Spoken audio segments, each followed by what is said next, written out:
The music was too loud, the lights too bright, and Lena Parker had promised herself she would not kiss anyone that night. That promise lasted less than an hour. The club in downtown Manhattan was packed. People danced with plastic cups in their hands, the bass shaking the floor. Lena and her best friend Rachel stood near the edge of the dance floor, half dancing, half laughing. "You need to relax," Rachel shouted over the music. "You've been single for too long. I am not kissing a stranger just because you're bored with my love life," Lena yelled back. "I didn't say boring, I said dry." Lena laughed and turned toward the crowd again, letting herself move a little to the beat. She had come to forget job applications, bills, and the ex who had left her broken and in debt. Just one night to feel normal again. Then she saw him. He was leaning against the bar, tall and solid in a black shirt with the sleeves rolled up. Dark hair, trimmed beard, strong jaw, forearms that did not look like they came from an office job. He was talking to another man, but his eyes kept scanning the room. When his gaze found hers, it stayed. For a second, everything else faded a bit. Dark brown eyes, focused and intense, locked on her. He didn't smile, but he didn't look away either. Lena broke eye contact first, pretending to fix the strap of her dress. "Okay, that one is dangerous," Rachel said, following her gaze. "If you don't walk over there, I swear I will push you." "I was just looking," Lena said. Her heart was beating faster than it should. The DJ changed the song, the beat dropped lower, and the crowd moved as one. People pushed closer toward the bar. Someone bumped into Lena from behind and her drink almost flew out of her hand. She stumbled. A strong hand caught her wrist. She looked up. He was right in front of her now. Up close, he looked even more intense. His cologne was warm and clean, his shirt unbuttoned just enough to show a line of chest. His grip on her wrist was firm, his eyes sharper from this distance. "You okay?" he asked, his deep voice cutting through the noise like it belonged above it. "Yeah," she said, cheeks hot. "Some people should not be allowed to walk in crowded spaces." "That would empty the whole club," he said. A small smile touched his mouth. He didn't let go of her wrist right away. His fingers slid down, wrapping around her hand instead. "You looked like you were going to fall," he added. "It would be a shame. You'd ruin the dress." She glanced down at her short black dress, then back at him. "I like this dress too much to break my neck in it." "If you fell," he said, leaning a bit closer, "you would have landed on me first." "That sounds like you're offering yourself as a safety net." "Maybe I am." Her stomach flipped. He wasn't trying any cheesy lines, but every word landed strong. "Do you always save strangers?" she asked. "Only the ones who have been staring at me for 10 minutes, he answered. She opened her mouth. "I wasn't—" He lifted an eyebrow. "Okay, maybe I was," she admitted, laughing. "But you were staring too." He didn't deny it. The song changed again. The beat turned heavier, the lights strobed red and blue. The crowd squeezed closer, and suddenly there wasn't much space between their bodies. "Do you dance?" he asked. "I try. No promises," she said. "Good. I'm not interested in perfect." He moved her gently toward the center of the floor, still holding her hand. His other hand slid to her waist, resting there. Not pushy, not rude. Just there, warm. Her heart hammered in her chest. They started moving together. At first she stepped wrong, then laughed and tried again. "You're fine," he said, eyes on her. "Just follow me." She did. They fell into the rhythm. The music pounded around them, but her focus narrowed to his hands, his body, his face. Her arms went around his shoulders. His fingers pressed lightly into her lower back. His breath brushed her cheek. "What's your name?" he asked. "Lena," she said. He repeated it slowly, like he was tasting the sound. "Lena. And you?" she asked. He paused, just a fraction. "Alex." There was something in that tiny pause, but she let it go. "Nice to meet you, Alex." His eyes dropped to her lips. "Yeah, nice." The song hit the chorus, and their bodies pressed closer. Her chest brushed his. His thigh brushed hers with every step. Her head spun a little. "Can I kiss you?" he asked, voice rougher. She could have said no. She could have remembered every warning, every mistake from her last relationship, every promise to be careful. But right then, with his hand on her waist and his eyes on her mouth, she didn't want to be careful. She nodded. He didn't hesitate. His mouth came down on hers in a hot, sure kiss that wiped every thought out of her head. His hand slid up to cup the side of her neck, thumb under her jaw, holding her in place. She parted her lips, and he deepened the kiss, tasting her, pulling her closer. She heard herself make a quiet sound against his mouth. He pressed closer, his chest solid, his body warm. She tasted whiskey on his tongue and felt the light burn of his beard on her skin. For a moment, there was no club, no bills, no job hunt. Just his lips and his hands, and the way her body answered without hesitation. When they finally broke apart, both of them were breathing hard. "That was," she started, then laughed softly. "Wow." "Yeah," he said, forehead leaning lightly against hers for a second. They stood there, bodies still swaying a little out of habit. Then the world returned. The crowd, the lights, the smell of sweat and perfume, Rachel screaming somewhere in victory. Lena took a small step back. "So, Alex, do you kiss every girl who almost falls on you?" "No," he said. "Just the ones who stare?" She pushed. "Just the ones who taste like trouble," he replied. Before she could ask what that meant, another man in a dark suit approached him and leaned in to speak in his ear. The man looked serious, out of place in that noisy club. Alex's jaw tightened. He nodded once, then turned back to her. "I have to go," he said. "I wasn't planning to stay long." "Oh." The disappointment surprised her. He looked at her like he was deciding something. "Give me your number," he said. "Bold," she teased, but she was already reaching for it. "You first." He pulled out his phone and handed it to her. She typed her number, saved it, and gave it back. Their fingers brushed again, sending another little shock through her. "I'll call you," he said. "You better," she replied, forcing a smile. He held her gaze for one last second, then turned and walked away, the man in the suit following. They disappeared toward the back of the club. Rachel appeared at her side like magic. "Oh my God!" Rachel shouted. "You kissed him. That was like a movie kiss. Who is he? What did he say? What did he taste like?" "Whiskey and trouble," Lena said, still dizzy. "If he doesn't call you," Rachel said, "I'm going to hunt him down myself." "It was just a kiss," Lena said. She tried to believe it. The next morning, "just a kiss" was still in her head. Lena stood in front of the small mirror in her apartment, smoothing the front of her white blouse for the third time. Her hair was in a low ponytail, her navy pencil skirt hugged her curves just right, and her black heels made her feel taller and a little braver. Her younger sister, Mia, leaned in the doorway, eating toast. "You look like a woman who is about to get hired." "I look like a woman who did not sleep because she kept replaying last night and this interview," Lena said. "Last night with a beard?" Mia asked. Lena gave her a look. "I told you that in confidence." "We live in a one-bedroom. There is no confidence," Mia said, grinning. Lena sighed, then smiled. "This job could fix my life. The salary, the health insurance. I could finally stop checking my bank balance 3 times a day." "You will get it," Mia said. "You're good with people. You're good with chaos, and you survived dating Eric. After that, any boss is easy." "That's not the bar I was hoping for," Lena muttered. But the joke calmed her a little.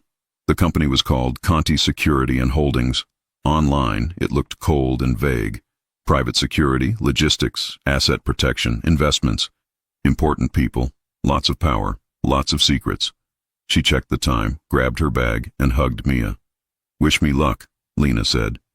"Good luck," Mia replied, squeezing her tight. "And if your new boss is hot, send me a picture." "I am not sending you pictures of my boss. That's how scandals start," Lena said, already heading out the door. The building was all glass and metal, rising over Midtown like it owned the block. Inside, The lobby was bright and quiet, full of people who walked like they knew exactly where they were going. Lena checked in, got a visitor's badge, and took the elevator to the top floor. Her heart pounded harder with every floor the elevator passed. She tried not to think about Alex. She tried not to connect the word security with the way he had spoken on the phone last night before walking away. This is about the job, she told herself, not the kiss. The elevator doors opened. This floor was different. Dark wood, soft carpet, expensive art. A wide glass door at the end of the hallway read, Alex Conti, Chief Executive Officer. Her stomach flipped. A woman in a fitted gray dress approached, holding a tablet. "You must be Lena Parker," she said. "I'm Victoria Hayes, HR Director." "Yes," Lena said, forcing a professional smile. "Nice to meet you." "Come sit," Victoria said, waving toward a set of leather chairs. "We already reviewed your resume and your tests. You did very well. Today is mostly about chemistry. Mr. Conti likes to meet his assistants personally." "Of course," Lena said, sitting and pressing her knees together so she wouldn't start shaking her leg. "He's demanding," Victoria added. "But fair." That did not calm Lena at all. A light blinked on Victoria's phone. She answered, listened, then looked at Lena again. "He's ready for you. Second door on the right. Just knock and go in." Lena stood up, wiped her palms on her skirt, and tried to breathe. Second door on the right. She walked down the hallway. At the door, she saw his name again. Alex Conti. She knocked. "Come in." A man's voice called. It was slightly muffled by the door, but it shot straight through her. She opened it. The office was large, with a wall of glass showing the city, a big, dark desk, shelves with books and files. A tall man stood behind the desk with his back to her, one hand in his pocket, the other holding a phone to his ear. "No," he said, voice firm. "I said tomorrow night. If they can't handle it, we'll find someone who can. I don't repeat myself." She knew that voice. Her heart stopped for a second. He ended the call with a short, "Fix it," and set the phone down. Then he turned. Their eyes met. Her stomach dropped. It was him, the man from the club, the stranger she had kissed on the dance floor, the one who had said, "I'll call you," and then vanished. He froze too. "Lena," he said, like he wasn't sure she was real. "You," she blurted out. All the polished, professional sentences she had prepared vanished. "You're—" He glanced at the folder on his desk, then back at her. "My assistant candidate." Her brain tried to process everything at once. New job, new life. Stranger from the club. Stranger is the boss. Boss is the stranger. Her legs chose that exact moment to forget how to walk. Her heel caught on the edge of the rug. Her bag slipped off her shoulder and hit the floor. Pens, a notebook, her phone, and a lipstick rolled out in all directions. "Perfect," she muttered, dropping to her knees. "Great timing." She crawled to grab the lipstick just as he came around the desk. They both reached for it at the same time, and their fingers brushed. Both of them pulled back fast. They stared at each other over the small mess on the floor. "It's really you," she said. "I was thinking the same thing," he replied. Her heart was beating so hard she could hear it in her ears. She forced herself to stand, clutching her bag like a shield. "I'm sorry. Good morning, Mr. Conti." His jaw worked at the title. "Mr. Conti," he repeated quietly. "That is your name," she said too fast. "This is an office. This is a job interview. I am very professional, I swear, and I'm going to stop talking now." For a second she thought he might laugh. His mouth almost curved, then he swallowed it down. He straightened, shoulders broad, eyes dark and focused on her. "Close the door, Miss Parker," he said, his voice lower now. "We need to talk about last night, and about this job." Her hand closed around the handle. The door clicked softly shut. She stood there, caught between fear and excitement, as he walked back behind his desk. He opened her resume, glanced at it, then lifted his eyes to her again. "You shouldn't be here," he said. Her stomach sank. "Because of the club?" "Because I don't mix my personal life with my office," he said. "Ever." "Oh," she said quietly. Then I can leave. No, he said. She blinked. No? He studied her face for a long moment, like he was weighing something important. You impressed Victoria. You scored high on the tests. You handled last night better than most people handle a normal conversation, he said. And you walked in here after seeing my name on that door instead of running. She swallowed. I need this job. I know, he said. He closed the folder. You're hired, Alex Conti said. But from this moment on, I am your boss. And whatever happened on that dance floor stays there. Understood? Her chest squeezed. Yes, Mr. Conti. His eyes flicked to her mouth for a second before he looked back at his computer. We'll see how well we both follow that rule, he said. Lena wasn't sure if he meant her, himself, or both of them. All she knew was that her life had just changed, and that the most dangerous man she had ever kissed was now sitting behind a desk, signing her contract. Victoria will come get you when we're done, he had said. But Lena was sure nothing about this conversation belonged in an HR manual. Alex motioned to the chair. Sit. She sat, forcing her knees to stay still, trying to look calm while her heart still raced from the shock. So, he said, last night you were wearing a black dress in a crowded club. Today you're in my office interviewing to be my assistant. New York is a small city, apparently, she answered. One of us has terrible luck, he replied. That sounds almost accusatory. Sorry, not very professional. He watched her for a beat, then exhaled. I don't usually kiss the people I'm about to interview, he said. Good, she replied. I don't usually kiss potential bosses. His mouth twitched in a quick, quiet laugh. It relaxed something in her chest. Did you know who I was last night? He asked. My name. What I do. No, she said. Just Alex. If I'd known you were going to be my possible employer, I would have stayed near the wall pretending I can dance. He studied her face for any hint of a lie. She held his gaze. Fine, he said at last. Then we have two options. We end this interview now and pretend last night was just a good memory. You walk out, we never work together, and we avoid problems. Her stomach dropped. Or, he continued, we act like two adults. We agree that what happened at the club is separate from this job, and we continue this as a normal interview. Which option do you want? She asked. He looked almost annoyed by the question. I need an assistant. Victoria likes your resume. I don't like surprises. You are a surprise. I need this job, she said softly. I'm not here because of last night. I'm here because I can do this. I can handle calls, calendars, pressure. I won't fall apart. Why did you leave your last position? He asked, switching into interview mode. She adjusted quickly. They downsized. My department was cut. I stayed until the last day and trained the team that took over our tasks. They went through her work history, office manager, admin assistant. He asked about organizing chaos, difficult people, deadlines. How do you handle stress? He asked. I don't take things personal in the moment, she said. Task first, feelings later. Good. People raise their voices around here. I noticed, she replied, remembering his call. And confidentiality, he went on. You'll see names, locations, schedules, things you cannot repeat. Ever. I understand, she said. I've signed NDAs before. This is heavier, he said. Some things won't make sense. You won't have the full picture. Can you handle that without asking a question every 5 minutes? I don't need every detail, she said. I need clear instructions. If something feels wrong, I'll say it. But I won't play detective all day. He watched her carefully. Why do you want to work here? He asked. Because I need the money. Because I haven't felt this alive in months. Because I'm good at this, she answered. I like making things work.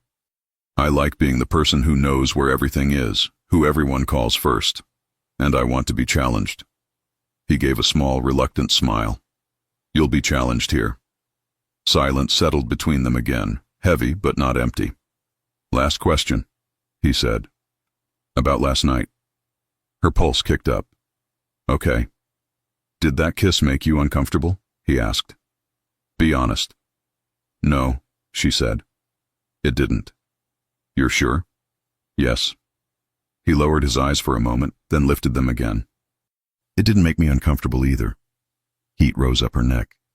But in this office, he said, voice turning firm, things are different. I don't mix business with anything else. If you work here, you are my assistant, not the girl from the club, at least not during office hours. He seemed to regret the last line as soon as he said it. I can handle that, she said. I know how to separate things.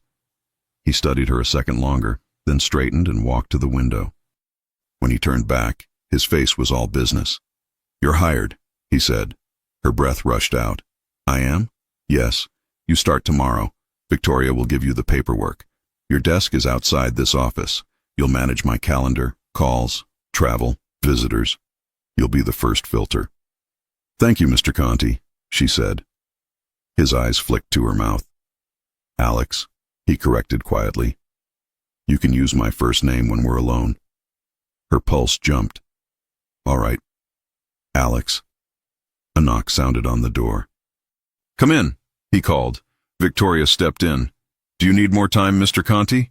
No, Miss Parker has accepted the position. Please prepare the documents. Congratulations, Victoria told Lena. I told you he was demanding, not impossible. As Lena followed Victoria out, she could feel Alex's eyes on her back. She didn't look, but she felt it anyway. The next morning, Lena woke up before her alarm. She put on a fitted dark green dress, a blazer, and low heels. She checked her bag twice to make sure nothing could fall out this time. On the way to the subway, she bought coffee and a muffin, then realized her stomach was too tight to eat. She threw the muffin in her bag anyway. The lobby guard now greeted her by name and gave her an employee badge. She noticed more men in discreet suits near the elevators, watching everything without staring at anyone. Security, she told herself. Big company.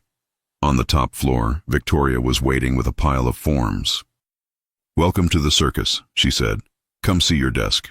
Lena's desk sat right outside Alex's office. Computer, 2 monitors, a phone full of buttons, and a small glass vase with white flowers. I ordered those, Victoria said, to soften the boss of the universe atmosphere. It works, Lena said, smiling. They went through systems and rules. How to use the internal tools, how to label calls, who to put through immediately. You are the first filter, Victoria said. If someone wants Mr. Conti, they go through you unless they have his direct number. Okay. Most clients are normal. Victoria lowered her voice a bit. Some are more sensitive. If someone uses the word urgent too much, send it straight to Alex or to Ethan Blake. Who's Ethan? Lena asked. You'll see, Victoria said. He is Alex's right hand. He looks angry even when he's not. Try not to take it personal. The elevator dinged. A man walked out. Tall, lean, dark suit, no tie, alert eyes.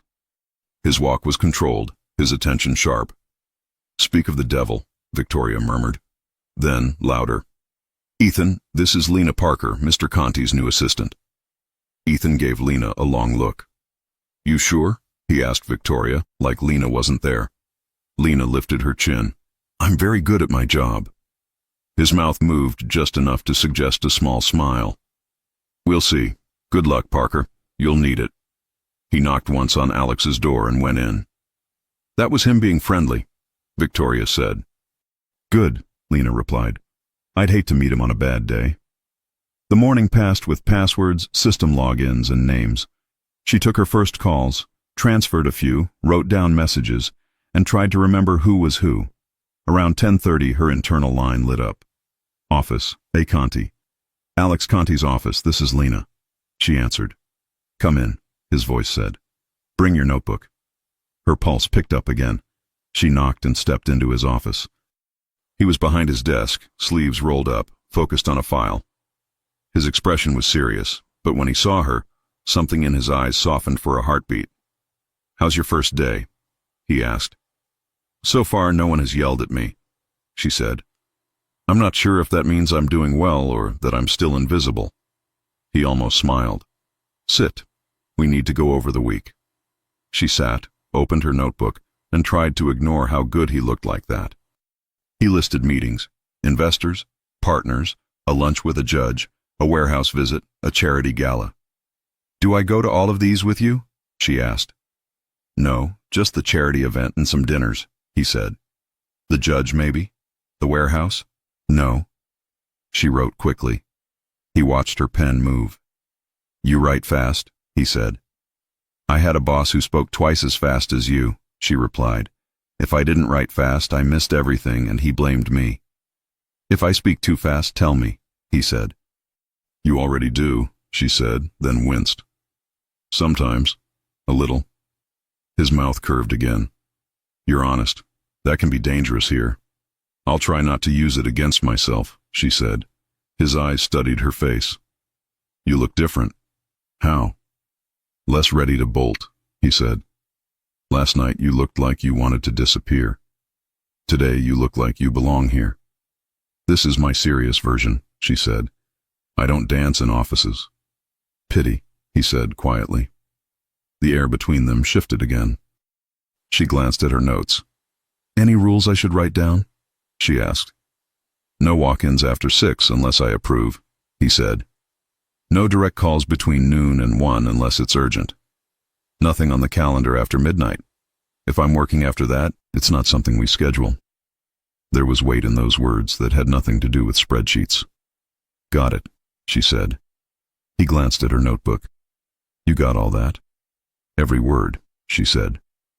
"Good. Victoria will bring you the confidentiality contracts. Read them." She stood. "Okay." As she reached the door, he said her name. "Lena." She turned. His eyes were steady on her. "Last night stays outside this office," he said. "But I haven't forgotten it." Her fingers tightened around her notebook. "I know." He looked down at his papers. "You can go." She stepped out and closed the door. Her heart stayed unsteady for a long time. By late afternoon, her eyes were burning from reading emails. She had already sent a file to the wrong Ethan once and fixed it with Victoria's help. "You're still here," Victoria said. "You haven't cried in the bathroom yet. That's promising." "Is that your standard?" Lena asked. "Here?" "Yes," Victoria said. The internal line blinked again. "Alex Conti's office, this is Lena." "Do you have lunch?" Alex asked. She checked the time. 3:30. Her muffin was still in her bag. "Not really," she admitted. "I forgot." "Come in," he said. "Bring nothing." She frowned but obeyed. He was sitting on the edge of his desk with 2 takeout bags. He held one up. "I ordered too much. Sit."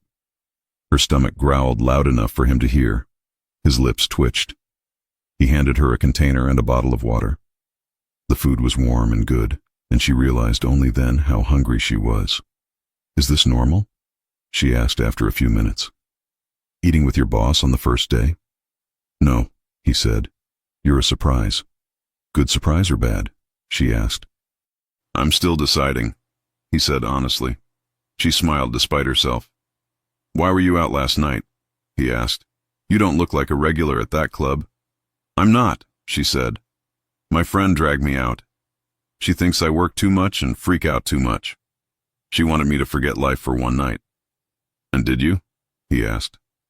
"For a while," she said. "Then you kissed me, disappeared, and showed up again as my boss. So it got complicated." He laughed, more openly this time. She liked that sound. "I didn't plan to stay either," he said. "It was a meeting. I was going to leave. Then I saw you, black dress, drink in your hand, face that said you were trying not to think too hard." "You noticed that?" she asked. "I notice everything," he said. "It's necessary in my line of work." There it was again, that hint that his world was more than offices and events. "And now you notice everything I do here?" she asked. "Yes," he said. "You sit between me and everyone else. I need to know you can handle it." She swallowed. "I will." They finished eating. He threw away the containers and checked his watch. "You can leave at 5 today," he said. "Tomorrow you stay until I leave unless I say otherwise. If I know I'll be here late, I'll send you home." "What does late mean for you?" she asked. "Sometimes after midnight," he said. Do you sleep here? Sometimes. Don't worry, you don't. Most days you'll finish by 7 or 8.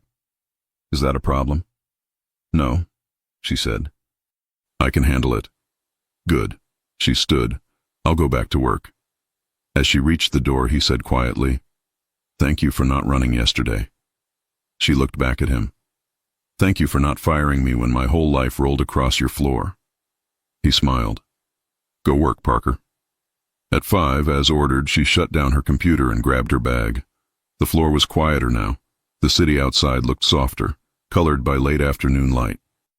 She walked toward the elevator, then hesitated, glancing at his closed door. The light under it was still on. The elevator dinged. She pressed the button. Leaving? She turned. Alex was a few steps away, tie loosened, hair slightly messy, sleeves still up. Victoria said I could go, she said. You did too. I did, he replied. I'm not stopping you. He stepped closer. The hallway suddenly felt smaller. How was your first day? Really? He asked. Tiring, she said honestly. A lot to learn. But good. I didn't cry in the bathroom. I'm proud of that. Good, he said. Bathrooms here are terrible places to cry. Too much echo. She laughed. He studied her face. You did well. You kept up. You didn't freeze. That's more than I can say about others. Warmth spread in her chest. Thank you. His eyes dropped to her mouth. She felt it.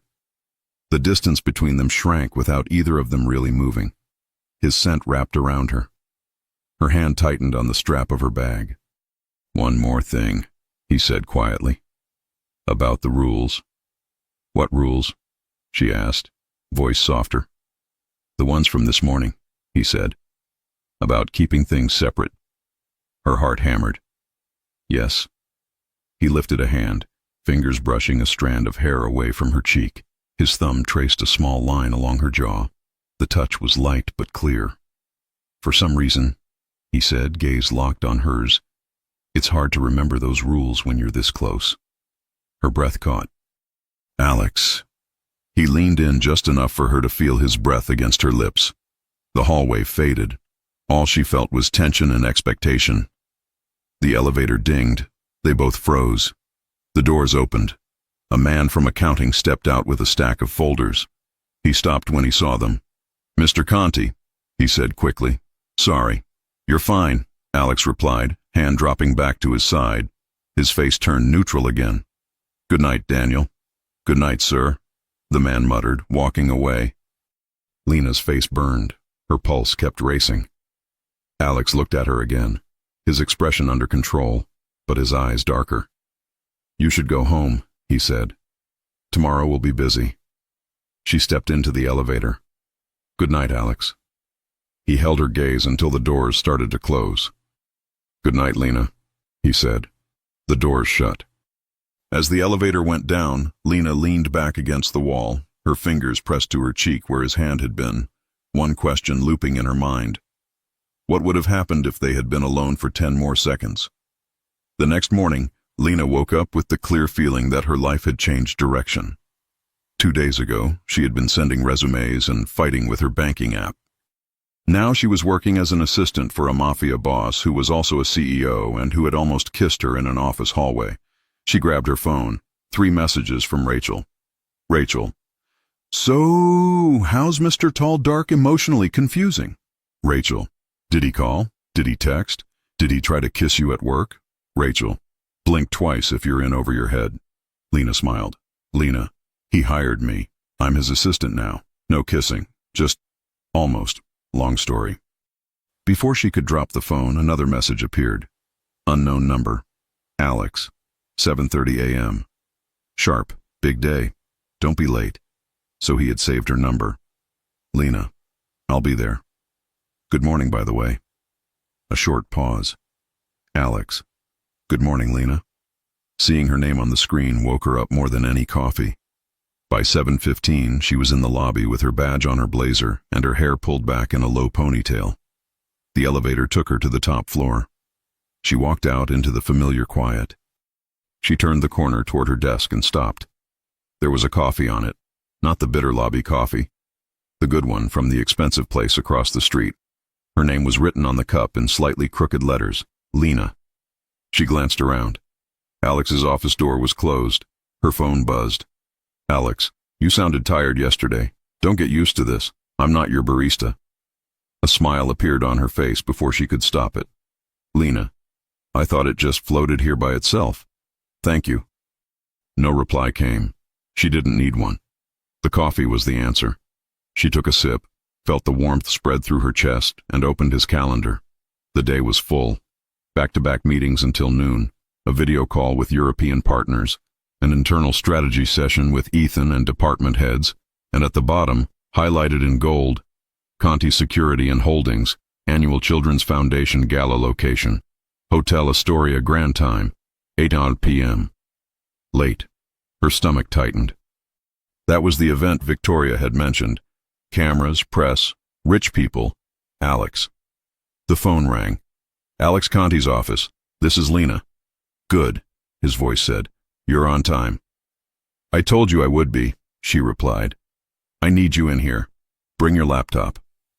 Alex was behind his desk with his sleeves rolled up and his tie already loose. Ethan was sitting in front of him, arms crossed, looking annoyed at the world. Sit, Alex said. Lena sat and opened her laptop. We have a strategy meeting at 3 that we can't move, Ethan said, but the 2 o'clock with Sullivan can be pushed. No, Alex said. I want Sullivan before lunch. He talks too much, and I don't want him hanging around when the office is busier. Then we move the internal review, Ethan offered. Lena hovered over the calendar, waiting. Alex looked at her. Thoughts? Mine? She asked. Yes, yours. You're the one who has to live with this schedule. She straightened a little. Keep Sullivan at 11, she said. He's a talker, so it's better when people still have energy. Move the internal review to late afternoon. It's mostly you, Ethan, and senior staff. You don't need as much social energy for that. Ethan raised his eyebrows. Alex's eyes warmed. Do it. She moved the blocks on the screen, feeling slightly more confident. And the gala, Alex added. Set a reminder for 6:30. I don't want anyone booking anything too close. I need time to change. Done. Do you want me to arrange a car? I'll take the black sedan tonight, he said. You're coming with me. Her fingers froze. I am? Yes. You'll handle the guest list, keep the right people close, keep the wrong ones from trapping me, and note who I owe favors to by the end of the night. That sounds fun, she said. It won't be, Ethan muttered. Wear comfortable shoes, and something fancy enough to distract the donors. Lena almost choked. Excuse me? Alex shot Ethan a look but didn't really sound angry. What he means, Alex said, is that these people like pretty things. Cars, venues, jewelry, photos. It helps if my assistant doesn't look like she just escaped an accounting conference. Got it. Less spreadsheets, more sparkle, she said. You learn fast, Parker, Ethan said. Alex checked his watch. Send the updated schedule to Victoria and confirm Sullivan. Yes, Lena said, closing the laptop. The day passed fast. Calls, emails, people asking for Alex, people trying to move things on the calendar. Sullivan confirmed. A judge's assistant called twice. A tech CEO pushed for just 5 minutes that became 30. By mid-afternoon, Lena's notes were full of arrows and comments like, do not let this guy near open bar at gala. Around 4, Victoria appeared at her desk. You're still here. Good, Victoria said. Some people disappear around now. Then they cry on day 3. I prefer not to cry at all, Lena replied. Excellent goal. Do you have a dress for tonight? I have a dress. Victoria narrowed her eyes. Black elegant or black family graduation? Somewhere in between? Lena tried. Victoria sighed. You know the Astoria Grand doesn't understand in between. But we don't have time for a miracle. Bring the dress. We'll cheat with hair and makeup. You don't have to. I know, Victoria cut in. But if you look good, the company looks good. I'm doing this for me. Lena smiled. Thank you. Be back by 7. Less chance of you spilling coffee on yourself at home. Lena looked at her cup. I feel attacked. Good. It means you're listening, Victoria said, walking away. Her apartment turned into a controlled disaster. Mia sat on the bed with a slice of pizza, watching the chaos. That one, Mia said, pointing at the black dress on the chair. The fitted one with long sleeves and a V-neck, not too short. You look like your life is in order. Is it too much? Lena asked. It's enough, Mia replied. With your hair up and earrings, you're perfect. Lena put on the dress. It hugged her curves in the right way. The neckline showed a little, without feeling desperate. A small part of her hoped that when Alex saw her, he would lose his breath for a second. Okay, she said. This is the one. You look amazing, Mia said, fixing a strand near Lena's face. Remember, rich people are just regular people in good lighting. That is not comforting, Lena muttered. Mia squeezed her shoulders. Text me if anyone is rude. I will send over-the-top supportive messages. That actually helps, Lena said. She grabbed her clutch, stepped into black heels, and went back out into the city. By 7, she was back at the office, slightly breathless from the subway stairs. The floor looked different at night, quieter. The city lights outside colored the glass walls.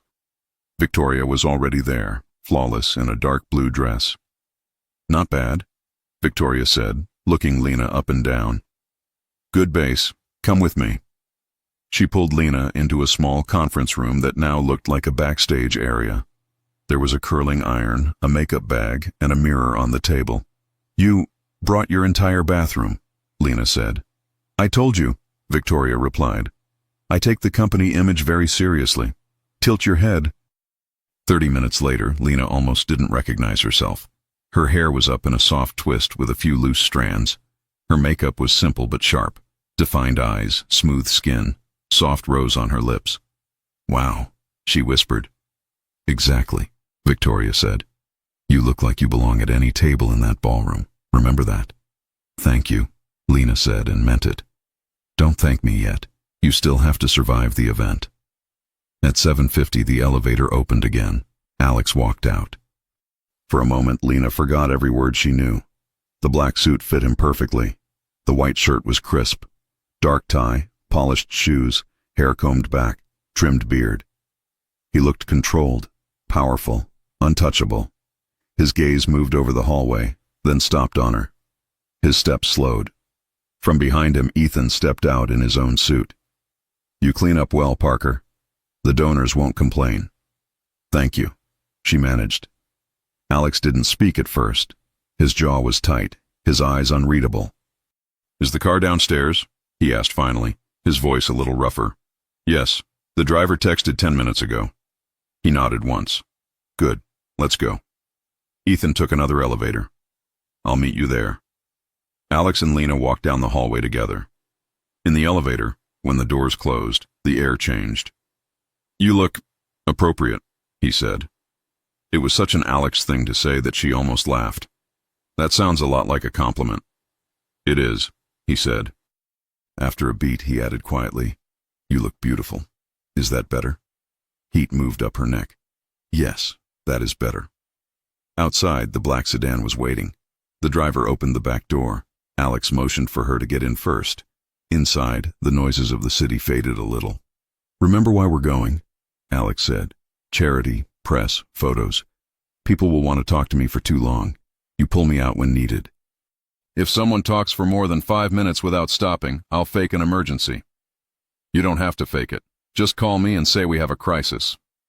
I'd rather not start a real crisis just because you want to escape someone who loves hearing himself speak, she said. He looked amused. That describes half the board perfectly. After a moment, his tone changed. There will be photographers, he said. They'll take pictures. Some will end up online. She tensed. Of me? Of us, he answered. I don't know if I want my face all over the internet next to yours, she admitted.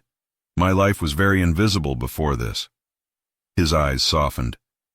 If anyone says anything about you, it will be because they're jealous. And if anyone says something to you, tell me. I'll make sure they regret it. It sounded simple for him. For her, it sounded heavier. "Is that a boss promise or some other kind of promise?" she asked quietly. "Both," he said. Her heart stuttered. She turned to the window, watching the city lights slide by. But the air between them was different now. The Astoria Grand was bright, tall, and perfectly polished. The car stopped at the red carpet. Flashes started the moment the driver opened the door. Lena stepped out first as they had planned. Cameras flickered in her direction, then flashed harder when Alex joined her. "Mr. Conti! This way!" "Alex, one photo. Is that your new assistant?" Alex's hand rested on the small of her back, steady. "Keep walking," he said near her ear. "Smile if you want, or don't. They'll take the photo anyway." She gave a small, calm smile and walked inside.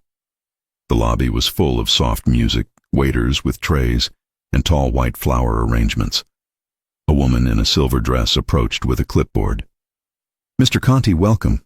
We're so grateful for your support," she said. "Thank you," he replied, using his smooth public voice. "This is my assistant, Lena Parker." "Nice to meet you, Ms. Parker," the woman said. "Your table is in the front as usual, near the stage." Of course it was. In the ballroom, chandeliers hung from the ceiling. Round tables, white tablecloths, golden chairs. A stage at the front with a screen showing photos of smiling children. "Game time," Alex murmured. He leaned closer. "If someone talks about tax write-offs for more than 30 seconds, I owe you a drink." "That's a dangerous promise," she said. Someone called his name. "Alex!" A man with a loud tie and louder laugh walked up. "Good to see you," the man said, shaking his hand. "You never miss this. You and your generous checks." "Good evening, Robert," Alex replied. "You know I care about this foundation." Robert's eyes went to Lena. "And who is this lovely woman?" "My assistant," Alex said. "Lena Parker." Robert took her hand and held it a little too long. "Lucky man, having an assistant like that." "Lucky company," Lena said, taking her hand back smoothly. "It means your calls have a better chance of being answered." Robert laughed. "Sharp, I like her." Alex's tone stayed neutral. "She keeps things moving." Robert talked for a few minutes about golf and vacations. When he started repeating himself, Lena lightly touched Alex's sleeve. "I'm so sorry to interrupt," she said to Robert, "but they asked Mr. Conti to speak with the event coordinator before the program." Robert straightened, clearly flattered. Of course, we'll talk later." When he walked away, Alex leaned down. "Did anyone ask for me?" "No," she said. "But if we let him start story number 3, we'd be here all night." He gave her a sideways look, very close to a smile. "You're good at this." "I know," she answered, surprising herself. The rest of the evening was a pattern of names, handshakes, polite smiles. Lena stayed one step behind and a little to the side, close enough to listen. She took mental notes and sometimes wrote quick words in her small notebook. Every now and then her hand brushed Alex's arm when they moved at the same time, and every single time her body reacted. At one point, a group of donors pulled Alex away. A tall woman in a red dress rested her hand on his arm and laughed at everything he said. Lena stood a few steps away, pretending to look at her phone. She hated jealousy. It made people ridiculous. She had promised herself she wouldn't be that person again. And yet, watching the woman in red touch his arm, Lena felt something tight inside her. "This is work," she reminded herself. "He is your boss. You do not get to be jealous." Still, when he finally came back to her, that tightness faded a little. "You okay?" he asked. "I'm fine." "Just counting how many times the word networking has been abused tonight," she said. "It loses meaning after the 10th time," he replied. "They passed that 15 minutes ago." He lowered his voice. "You have that look again." "What look?" "The one from the dance floor," he said. "You think too much and try not to show it." "Maybe I am thinking too much," she admitted. He studied her. "Come with me," he said suddenly. "Where?" "Somewhere no one wants a selfie." He led her down a quieter hallway, opened a door at the end, and stepped aside for her to enter. It was a small lounge, soft chairs, low tables, a bar, dimmer lights, and no people. The sound of the ballroom was faint now. "I'm pretty sure I'm not allowed in the VIP area," she joked. "You're with me," he said. "You're allowed anywhere I am." That simple line hit her harder than it should. He poured water into 2 glasses and handed her one. "You looked like you needed a break," he said. "Was it that obvious?" "Only to someone who knows what you look like when you're pretending." She swallowed. "What did you see?" "I saw you watching the woman in red touch my arm and asking yourself why you're here," he said. Her face warmed. "I wasn't. Don't lie to me, Lena. I notice things." She put the glass down, fingers firm on the rim. "Fine," she said. "Maybe it bothered me a little." "A little?" he repeated. "A lot," she admitted. "Happy now?" "No," he said. "But I like the truth." She took a slow breath. "I know what this is. You're my boss. We kissed once. Almost kissed again. That doesn't give me the right to feel anything about who touches you at a gala." He stepped closer. "Do you really think I brought you here just because you're good at talking to donors?" he asked. "Why did you bring me then?" she asked, heart beating fast. "You're the only person in this room I actually want near me," he said. "When I saw you at the top of the stairs tonight, it was the first moment all day that felt lighter, and I wanted to see you in a place like this, standing at my side, not just behind me." Her heart raced. "That's dangerous," she whispered. "Most of my life is dangerous," he said. "This is the part I don't want to avoid." His fingers moved a strand of hair behind her ear, then slid to the side of her neck. He stepped close enough that there was almost no space between them. "Tell me to stop," he said quietly. "If you don't want this, if you really want to keep this just as boss and assistant." Her mind jumped through every moment since the club. The kiss on the dance floor, the shock of finding him in that interview room, the almost kiss in the hallway. Every time his body had been too close. She could lie. She could protect herself. She lifted her chin. "I don't want you to stop," she said. "That's the problem." Something shifted in his eyes. He closed the remaining distance. The kiss was nothing like the one at the club. There was no crowd, no loud music, no flashing lights, just their breathing and the faint sound of the gala outside. His mouth moved on hers with slow, controlled hunger, as if he had been holding back for too long. His hand slid to the small of her back and pulled her closer. Her fingers grabbed his lapels and then his shoulders. She opened to him without hesitation. Heat ran through her body, every point of contact alive, his hand on her waist, his thumb on her jaw, his chest against her breasts. When he finally pulled away, both of them were breathing hard. "This is a very unprofessional pattern we're starting," she said, her voice unsteady. "I told you I don't like rules," he replied, resting his forehead lightly against hers. "You're the one who made the no-mixing business rule." "I plan to break it carefully," he said. A gentle knock came at the door. "Mr. Conti," a voice called. "They're about to start the speeches. They want you in the front row." Alex closed his eyes for a second. "I'll be there in a minute," he said. He looked at Lena again, his thumb brushing one last slow line along her jaw before he stepped back. "Are we going to pretend this didn't happen?" she asked, afraid of his answer. "No," he said firmly. "We're not." Her heart skipped. "But we're also not telling the whole ballroom about it," he added. "Not tonight." "I can live with that," she said. He straightened his tie, offered her his hand. "Come on, Miss Parker," he said, his public tone back, though his eyes were still soft. "Let's go convince a room full of powerful people that I'm respectable." She took his hand and let him lead her toward the door. "And after that?" she asked quietly. He opened the door. The noise of the gala flooded back in.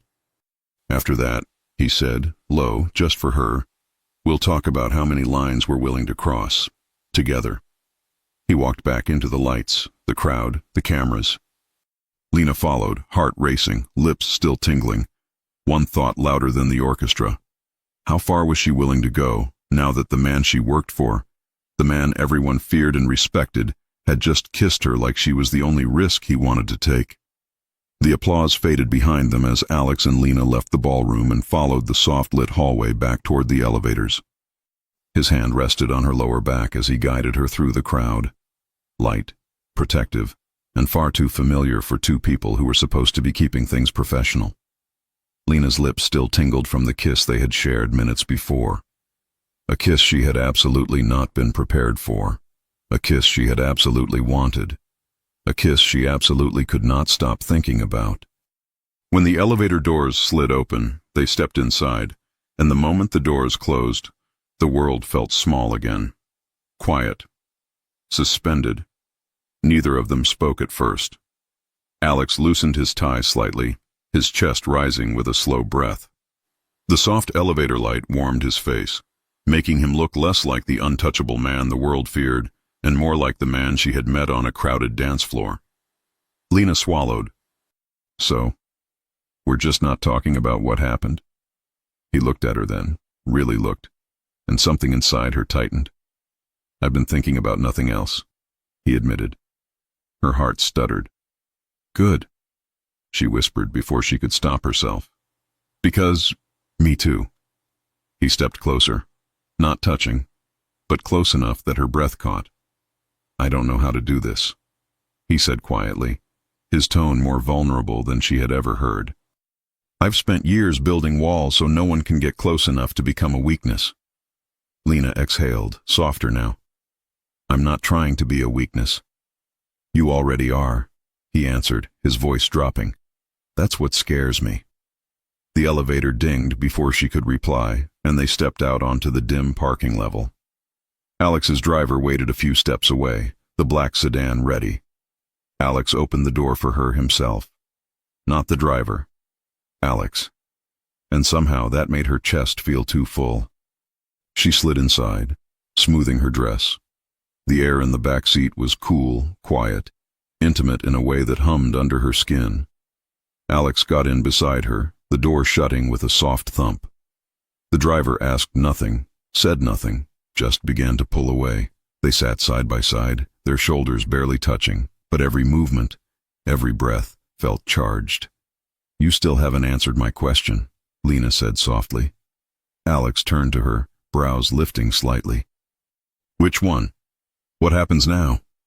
A small, humorless smile touched his mouth. If I knew how to answer that, I wouldn't be me. She looked down at her hands resting on her lap.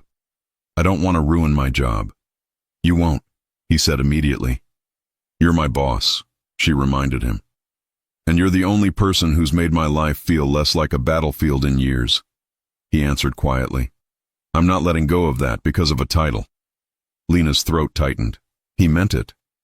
He wasn't saying pretty things to charm her. It was real, honest, vulnerable. And somehow, that scared her more than anything. She leaned back against the seat, trying to steady her heartbeat. So you want to, what, date in secret? Pretend nothing's happening until the office closes at 5? He looked at her, the corner of his mouth lifting slightly. You think I can pretend nothing's happening? Her cheeks warmed. I can't either.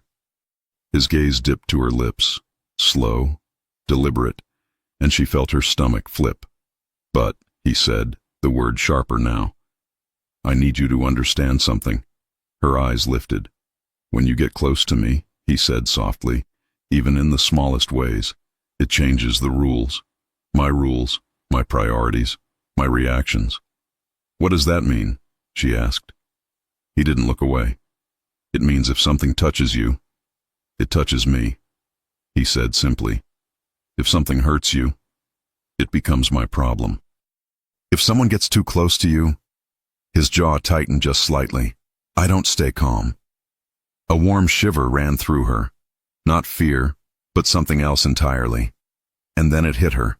He wasn't warning her about danger. He was warning her about his heart. The car slowed as they neared her building. Lena's pulse quickened when she realized they were almost at her stop. I can walk from here, she said gently. You don't have to escort me up. Yes, I do, he replied, no hesitation. It's a safe neighborhood. I don't care.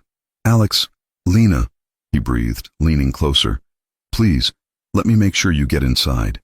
The word please in his voice undid her. The car stopped. The driver stepped out, opening her door with a nod. Alex followed, hand at the small of her back again, as they walked toward the entrance of her apartment building. The night was cool, the streetlights soft. It should have felt normal, but nothing about this moment felt normal. At the entrance door, she turned to face him. "Thank you for everything tonight," she said. "You made it bearable," he answered. "You made it better." Her breath hitched as his hand brushed her waist. Light, hesitant, like he wasn't sure if he should. "I keep thinking I should step back," he murmured. "And do you want to?" His eyes darkened. "No." Her heart thudded. He leaned in, not kissing her yet, just close enough that she felt the warmth of him. "I shouldn't want you this much. It makes everything complicated." She smiled softly. "I'm good at complicated." A low laugh escaped him. "I'm starting to see that." She placed her hand lightly against his chest, feeling the steady thump of his heartbeat under her palm. "Alex?" she whispered. He lowered his head just slightly. "Yes? What if this is the one thing in your life that doesn't have to feel like a battlefield?" His breath caught. For a moment, he just stared at her, eyes soft, guarded, hopeful, terrified, all at once. Then he lifted her chin gently with his fingers. "Good night, Lena," he said, his voice rough with restraint. "If I kiss you again right now, I won't stop." Her legs nearly gave out. She nodded slowly. "Good night, Alex." He forced himself to step back. She felt the effort in the air between them and returned to the waiting car. She watched as the black sedan disappeared around the corner. Only when it was gone did she finally let out the breath she'd been holding. The next morning, Lena arrived early, earlier than usual, hoping the office would be empty enough to help her brain settle down. It wasn't. Ethan was already there, leaning against her desk with a cup of coffee, arms crossed. He looked at her for 2 long seconds. "What?" she asked. "You," Ethan said, sipping calmly, "have a problem." Her stomach dropped. "What kind of problem?" "The kind that starts with a capital A," he answered, "and ends with a capital C." Heat rushed to her face. "I don't know what you're talking about." He snorted. "Please, I've known Alex for 12 years. I've seen him angry, bored, silent, violent, patient, impossible, cold, controlled, but I have never seen him look at someone the way he looked at you last night. Not once." Lena froze. Ethan lifted a hand. "I don't care about his personal life," he said. "But I care about his judgment, and people who get close to Alex tend to become leverage." She flinched. "I'm not leverage." "I didn't say you were," he replied. "I'm telling you to be careful, because he won't be." Her breath caught. "What does that mean?" "It means if something happens to you," Ethan said bluntly, "Alex won't think. He'll react, and he reacts big." Lena swallowed hard. "And trust me," Ethan added, straightening. "He is already way more invested than he should be." Before she could respond, the elevator dinged. Alex stepped out. He wore a dark suit, no tie, shirt slightly open at the collar. His hair was a little messy, like he'd run his hand through it a dozen times on the way there. His eyes found Lena immediately. Something softened, something tightened, and Ethan muttered under his breath, "Yeah, exactly like that." Alex cleared his throat lightly. "Good morning." "Morning," Lena said, hoping her voice didn't betray the way her pulse jumped. Ethan gave Alex a long, slow look. "Try not to do anything stupid." Alex raised a brow. "I usually reserve that advice for you." "Yeah, well," Ethan said, finishing his coffee. "Someone has to say it." He walked away, disappearing into the hallway. Alex watched him leave, then turned back to her. "Ignore him." "Can I?" she asked softly. "No," Alex admitted. "But still try." He gestured toward his office. "Come in. We have things to organize." She grabbed her notebook and followed him. Inside his office, he closed the door behind them, softly, deliberately. and the air instantly felt different. He walked around his desk, but his eyes stayed on her. "So," he said quietly, "where were we before the world interrupted us last night?" Lena's breath hitched. She remembered the kiss, the way he touched her chin, the way he said, "You're dangerous to me in all the wrong ways." "I think," she whispered, "we were trying to figure out what this is." His gaze darkened in a way that made her knees feel unsteady. "Yes," he said, "and I think it's time I tell you something." Her heart pounded. "What?" she asked. He leaned forward slightly, resting his hands on the desk. "I don't want distance," he said simply. "I don't want to pretend. I don't want to keep acting like what I feel when I look at you is something I can switch off." Her chest tightened. "I want more," he said, voice low. "With you." The words washed over her, warm and terrifying and perfect. "Alex," she began. "But," he said suddenly, lifting a hand, "I need you to know something before we go any further." She waited. His eyes held hers with complete sincerity. "I will make mistakes," he said. "Not because I don't care, but because caring about someone the way I already care about you is new to me, and I don't know how to do it right." Her lips parted. Slowly, she walked around the desk until she stood right in front of him. He didn't move. She reached up and touched his jaw, not boldly, but gently, like she was learning the shape of him. "You don't have to know how to do everything right," she said softly. "Just don't push me away when things get confusing." His breath caught. "And don't run," she added, her voice barely above a whisper. "Because I won't." Alex didn't speak. He didn't have to. He reached for her waist, pulling her into him in a slow, careful movement, as if he was asking permission with every inch. She didn't pull away. His forehead rested against hers. And then, in a voice that sent a warm rush through her entire body, he whispered, "Stay close to me, Lena. Even when I look like I don't want you to, that's when I need you the most." Her heart melted. Before she could answer, there was a knock on the door. "Boss?" Ethan called from outside. "We have a situation." Alex let out the softest laugh of frustration, his forehead still against hers. "Of course," he murmured. He stepped back slowly, gently, like letting go cost him something. "This conversation isn't over," he said. "It better not be," she replied with a soft smile. He exhaled, eyes warm and dark. Then he walked to the door, opening it just enough to speak to Ethan.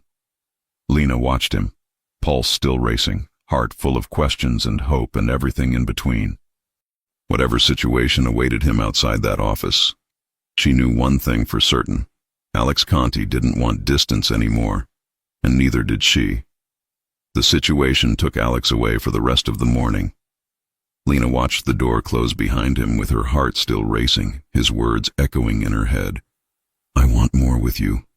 Stay close to me, even when I look like I don't want you to." She sat at her desk, staring at her computer screen, cursor blinking in an empty email while her mind replayed every second of their conversation. 10 minutes passed, then 20. Her phone buzzed. "Alex, I'll be in the conference room with Ethan. If anyone asks, I'm in a meeting. If you need me, text. Don't come in." She frowned. "Lena, everything okay?" Dots appeared, disappeared, appeared again. "Alex, just work. I'll explain later." She stared at that last line for a long moment. Later with Alex could mean tonight, or next week, or never. She forced herself to focus on tasks she could control, emails, calendar adjustments, a rescheduled lunch, a contract Victoria needed scanned and sent. But every time she glanced at his closed door or the dark rectangle of the conference room down the hallway, she felt a little more like someone had quietly dimmed the lights inside her. By noon, he still hadn't come back. At 12:30, she sent a message. "Lena, you didn't eat yet. Should I order something?" No answer. At 1:15, she tried again. "Lena, Ethan told me you have a call at 2 p.m. Should I move it?" This time, the response came quickly. "Alex, no, leave it, and stop worrying about my meals. That's not in your job description. The text felt sharper than his usual tone with her. Not cruel, just distant. She read it 3 times. Then she inhaled, typed, Lena.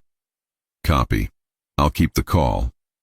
Her finger hovered over the keyboard. She added, after a second, Lena. And for the record, I'm very good at worrying. It should be in my job description. A beat passed. Alex. You're already doing more than enough. If she didn't know him, she might have taken that as a compliment. Now it sounded like a wall. He didn't come back to his office until almost 4. When he finally walked down the hallway, his jaw was tight, his tie gone, the top buttons of his shirt undone like he'd spent the last hours pulling at his collar. She stood automatically. Do you need anything? Just my files, he said without meeting her eyes. I'll be working from home for the rest of the day. Her stomach dipped. Is something wrong? No, he answered too fast. Everything is fine. Alex, you have my schedule, he cut in, his voice smooth but firm. If something urgent comes up, Ethan will handle it. Go home at 6. Don't stay late. He grabbed a stack of folders from his desk, slid his laptop into his bag, and moved toward the door again. She watched him, chest tightening. You're doing it, she said quietly. He stopped with his hand on the handle. Doing what? Pushing me away, she said. You told me not to panic if you looked like you didn't want me close, but you didn't tell me what to do when you start acting like this. He closed his eyes briefly. This isn't about you, he said, his voice lower, rougher. There are things moving. I don't want you in the middle of them.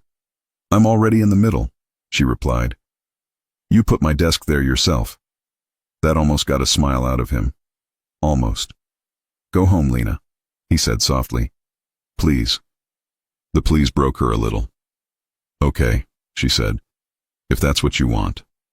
He turned, finally meeting her eyes. Something raw flickered in his gaze. It's not what I want, he said. It's what I think is safest for you right now.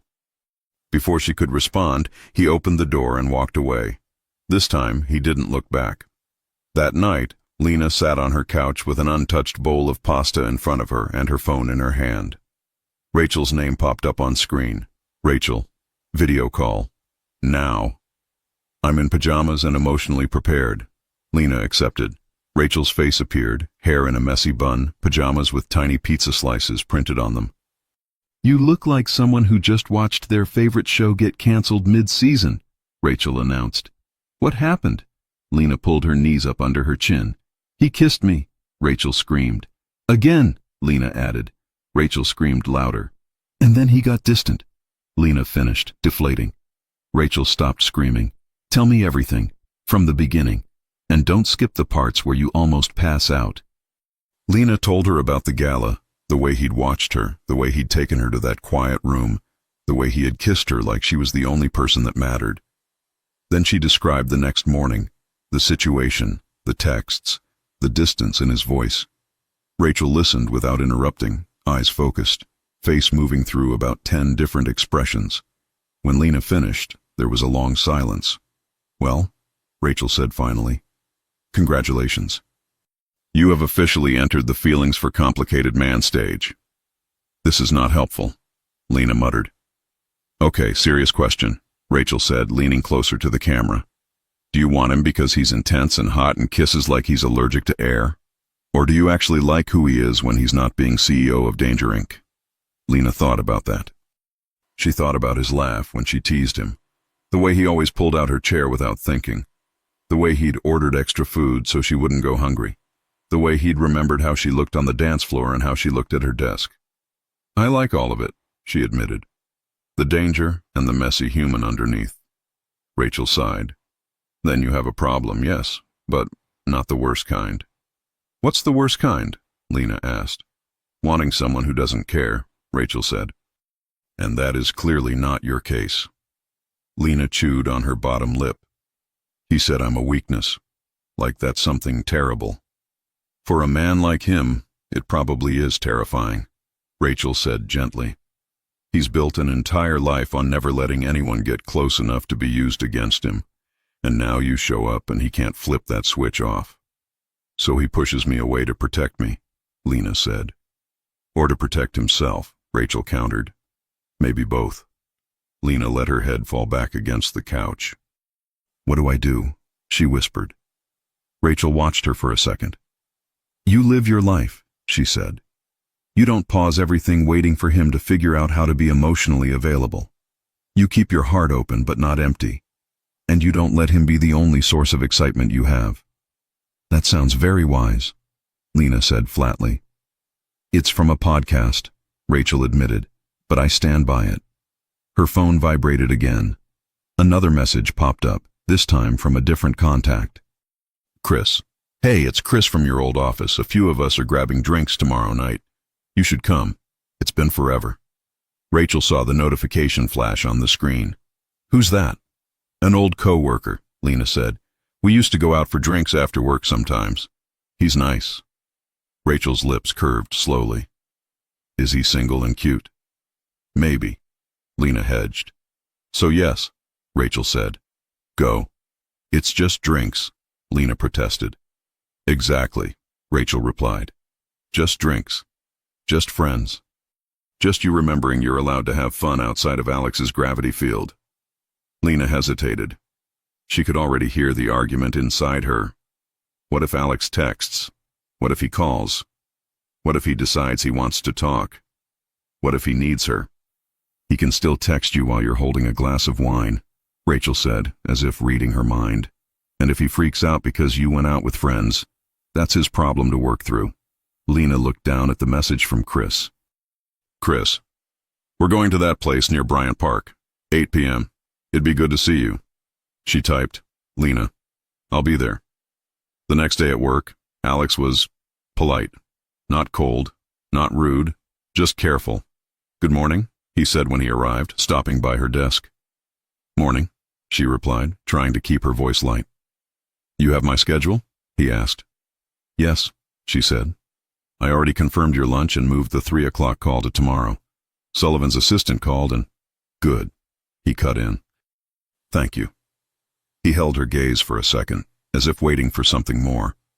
Then he nodded once and went into his office. The rest of the day continued like that. He called her in to discuss a contract. Their fingers brushed when she handed him a file and both pretended not to notice. He asked for coffee, and when she brought it, his thank you came out a little softer than it needed to. At one point, she glanced through the glass wall and caught him staring at her, one hand on his chin, eyes heavy with something she couldn't quite name. The moment their gazes met, he looked back down at his papers. They were close, but the distance between them felt like an invisible fence. By the time it was 6:30, Lena's brain was fried. She grabbed her bag and stood. I'm heading out, she called gently into his office. Alex looked up from his laptop. Already? Already? She repeated. It's almost 7. He checked the time, frowned like the clock had betrayed him. Right. I'll be in at the usual time tomorrow, she said. Do you need anything else? His eyes lingered on her face for a long second. Where are you going? He asked. She blinked. Home. Then out for a drink with some old co-workers. His jaw flexed. Where? His tone was easy, casual. His eyes were not. A bar near Bryant Park, she said. It's just a small reunion. I haven't seen them in months. And who's going? He asked. People from my old office, she replied slowly. Why? Names, Lena, he said, voice still calm, but something tightening under it. She tilted her head, amused despite herself. Are you asking me to send you a guest list for my social life? Yes, he said, without irony. She couldn't help it. She laughed. You're unbelievable. Who is he? Alex asked, and there it was, the flash of jealousy, raw and unfiltered. How do you know there's a he? She asked. Because your voice changes when you're talking about a group that includes someone who used to make you smile like that, he replied. Her heart did a strange flip. His name is Chris, she said.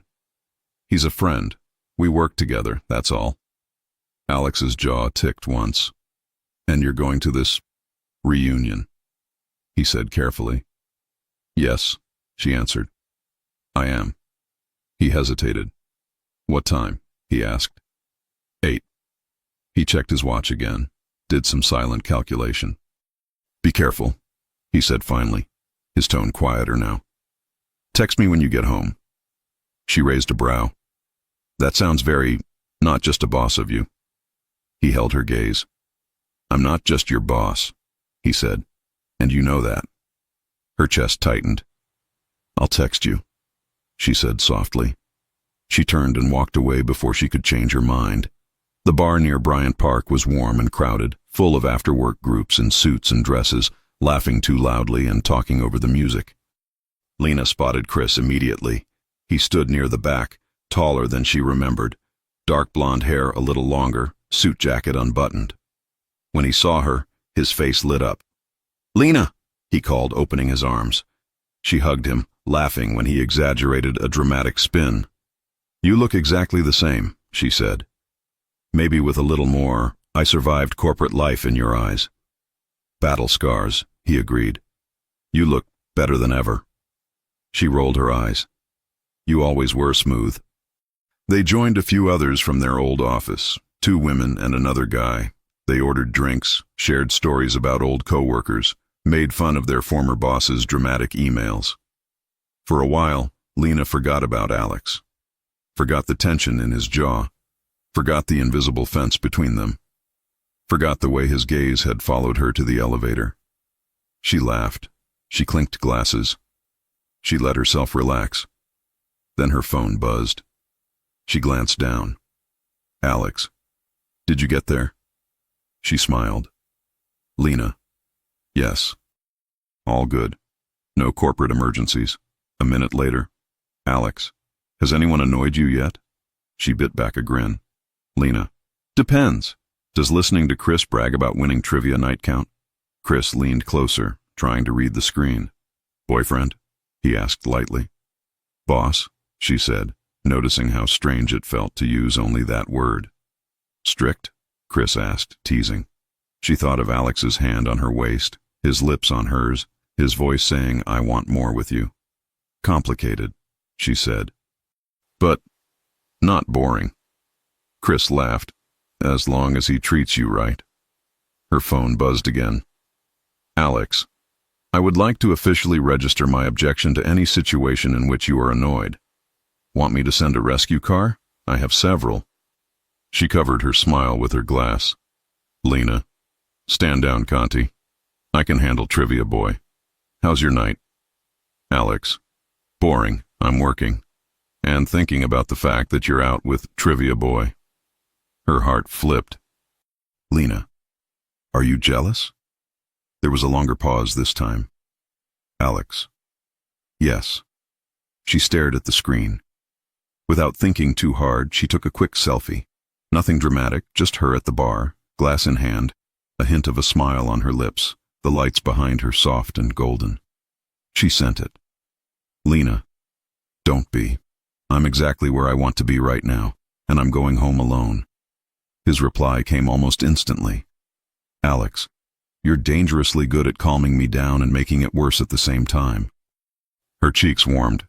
Chris nudged her shoulder. You look happy. She set the phone down, turning back to him. It's been a weird few weeks. You seem different, he said, more alive, less worried. That's one way to put it, she said. They talked for another hour. Chris told her about a new job opportunity he'd heard of. Suggested she send him her resume, just in case she wanted a normal job again. The girls asked about her mysterious CEO, and she deflected with half-truths that kept the mafia part firmly out of the conversation. By 10, people started leaving. Early meetings, commutes, life. Outside, the night had cooled, the park lights glowing softly. I'll walk you to the subway, Chris offered. That's not necessary, Lena said. It's close. I know, he replied, but I'm still going that way. They walked side by side, talking about nothing important. When they reached the station entrance, he stopped. It really was good to see you, he said. You too, she replied honestly. I missed having someone to complain about spreadsheets with. He smiled. If he ever treats you badly, Chris added, voice softer now. Call me. I'll take you out for the fanciest burger in the city and help you draft a dramatic resignation email. She laughed. Deal. He hesitated for half a second, then leaned in and pressed a quick, friendly kiss to her cheek. It was nothing. Friendly, light, and yet as she descended the subway steps, her phone buzzed again. She didn't even have to look to know who it was. Alex. Home yet? She smiled. Lena. On my way. 2 trains and a short walk. Alex. Text me when you're inside. Lena. Bossy. Alex. Careful. I can be much worse. Her breath caught at the double meaning. Lena. I'll text you. By the time she reached her building, the street was quiet. She unlocked her door, stepped inside, kicked off her shoes and let her bag drop on the chair. Then she texted, Lena, I'm home. The 3 dots appeared almost immediately. Alex. Good. Did you have fun? She thought about the laughter, the stories, the kiss on the cheek, the messages from Alex that had threaded through the night like a second conversation. Lena. Yes. I remembered who I am when I'm not just your assistant. His answer took longer this time. Alex. And who is that? She smiled to herself. Lena. Someone who likes her life better now, even when it's confusing. A long pause. She sat on the edge of her bed, phone in her hand, heart beating a little too fast. Finally. Alex. Come to my place tomorrow night. After work. No office, no interruptions. I'm done keeping you half in and half out of my life. It's time you know exactly who you're getting involved with. Her breath caught. Tomorrow night. No office. No interruptions. No more half-truths. Lena. Are you sure? Alex. I've never been more sure. I'll send you the address. And Lena. Another message popped up immediately after. Alex. Don't cancel. If you're going to walk away from me, do it after you know everything, not before. Her chest squeezed. Lena. I won't cancel. Alex. Good. Get some sleep. Tomorrow. Changes things. She set the phone down, heart pounding. Tomorrow, she would step into Alex Conti's world fully, not just as his assistant, not just as the woman he kissed in dark corners and stolen moments, but as someone he was letting in all the way. For the first time since he'd started pulling back, Lena didn't feel afraid of the distance. She felt something else. Curiosity. Hope. A quiet, unwavering decision. Whatever she found when she crossed that line tomorrow, she wasn't planning on running. Lena woke up the next morning with her heart beating in 2 different rhythms, excitement and fear. Tonight, she would step into Alex's world, not the office, not the side of him that held meetings and wore perfect suits. The real one. He had asked her to come to his place. He had said tomorrow changes things. He had said, I want more. She got ready slowly, choosing a soft blouse, fitted trousers, and tying her hair in a simple ponytail that made her look less like assistant and more like someone who's about to make a very personal decision. When she arrived at the office, Ethan was already standing by the door, arms crossed, coffee in hand, expression unreadable. Morning, she offered. You slept, Ethan observed. That's good. You'll need the energy. She blinked. Energy for what? Ethan's jaw tightened for a fraction of a second. Nothing dramatic, just talking to Alex when he's in this mood requires stamina. What mood? She asked, placing her bag on her desk. The one where he's made a decision about someone, Ethan said, and the decision scares him more than it motivates him. Lena's stomach dipped. He told you something? No, Ethan replied, but he didn't have to. I've seen him push people out. I've seen him pull people close. And I've seen him do both at the same time. That's when he's most unpredictable. Lena swallowed. And which one am I today? Ethan looked at her carefully. Today, you're the person he doesn't want to lose. Before she could respond, Alex's office door opened. He was wearing a charcoal suit with no tie, his shirt buttoned to the collar, jaw freshly shaved, hair carefully styled. He looked like he had spent more time getting ready than usual, but tried not to show it. When his eyes landed on Lena, something warm flickered behind the controlled expression. Good morning, he said, voice softer than usual. Good morning. she replied, forcing her heart to stay steady. "Come in," he said. "We have a lot to go over." Ethan muttered something like, "God help us," then left. Inside his office, the door closed behind them with a quiet thud. Alex didn't sit. He didn't go to his desk. He stood in front of her, hands in his pockets, studying her with an intensity that made her breath catch. "Are you nervous?" he asked gently. "Yes," she said honestly. "Are you?" He exhaled. "More than I should be." That admission alone softened the steel around his voice. "Tonight," he said, "I'll tell you things I've never told anyone outside my inner circle. Things about what I do, how I lead, why people listen to me. Not the scary parts, not the ugly parts, just the truth. Enough for you to understand who I really am." Lena nodded slowly. "That's what I want. Not the facade." His jaw flexed slightly. "I know. And that's what makes this harder." He stepped closer. "I'm used to people fearing me, respecting me, staying in line. I've built an entire life around knowing exactly how others see me." "And how do I see you?" she asked softly. His eyes dropped to her lips before returning to her gaze. "You see the man underneath, the one I don't show anyone else. And I don't know how to protect myself from that." She inhaled shakily. "Maybe you don't have to." He hesitated, vulnerability flickering for one rare second. Then he shook himself slightly and moved to his desk, picking up a stack of documents. "Work first," he said, sliding back into professional mode. "I want today to run smoothly." It was clear. Today he was distracting himself, keeping his mind busy, preparing. Lena opened her notebook. "What do you need?" The morning passed in a whirlwind of calls, signatures, and meetings. But under every exchange, every instruction, every glance through the glass wall, the same tension hovered. A quiet question. "Are you ready for tonight?" Around noon, a message popped up on her phone. "Alex, dinner at my place. Wear whatever makes you comfortable. And Lena, don't be scared of what you'll hear. None of it changes what I want." Her pulse quickened. He wanted her. He kept saying it in different ways, and she felt herself getting closer to him with every passing hour. At 5:30, the office began to empty. Victoria waved goodnight with a knowing look. Ethan left with a stern warning of don't overthink everything, and by 6, only she and Alex remained. At 6:10, he walked out of his office, coat in hand. "Are you ready?" he asked. She nodded.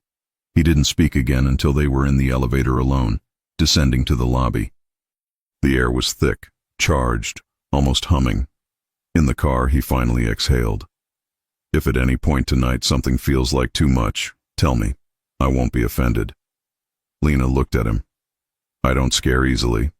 He gave a faint smile. "You think that now?" She reached out and touched his hand lightly. "I trust you."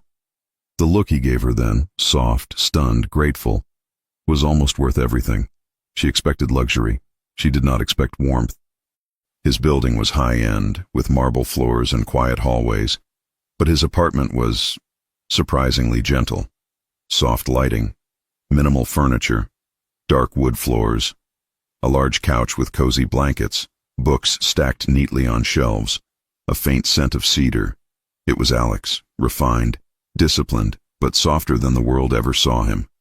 Lena stepped inside and slipped off her shoes. "This is beautiful."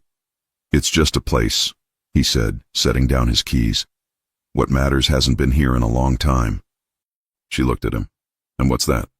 "Someone I want to come home to." Her heart fluttered. He led her to the kitchen where a table was set. Nothing extravagant, but thoughtful.